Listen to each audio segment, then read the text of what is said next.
Un redémarrage rapide des contrôles techniques automobiles? Tous les conducteurs qui ont déjà passé un véhicule sous l'inspection de la société Autosécurité peuvent sans difficulté imaginer la difficulté matérielle d'organiser la distanciation sociale dans ce genre d'organisme. Échange de documents de bord, prise en main de la voiture, comment éviter les risques de contamination? Les activités ont été suspendues dès le début des premières mesures de confinement.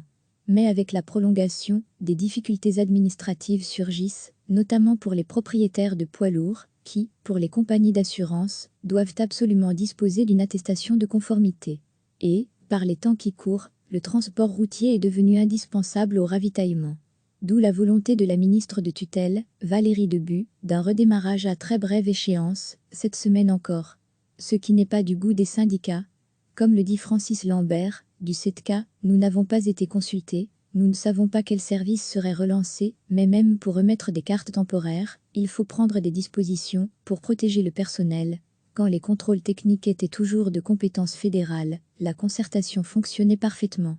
Or, ici, la direction, quand nous l'interrogeons, nous dit qu'elle a dit à la ministre qu'elle a besoin de temps encore pour reprendre les activités.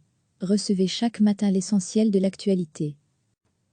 Tous les conducteurs qui ont déjà passé un véhicule sous l'inspection de la société Autosécurité peuvent sans difficulté imaginer la difficulté matérielle d'organiser la distanciation sociale dans ce genre d'organisme. Échange de documents de bord, prise en main de la voiture, comment éviter les risques de contamination? Les activités ont été suspendues dès le début des premières mesures de confinement.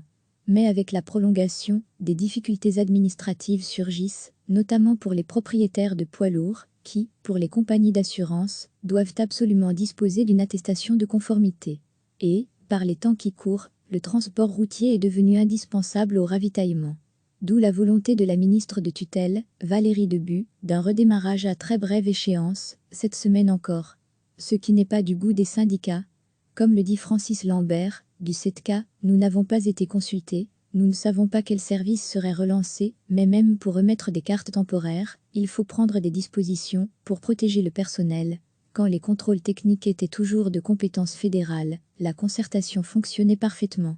Or, ici, la direction, quand nous l'interrogeons, nous dit qu'elle a dit à la ministre qu'elle a besoin de temps encore pour reprendre les activités. Cliquez sur s'abonner pour recevoir les dernières nouvelles.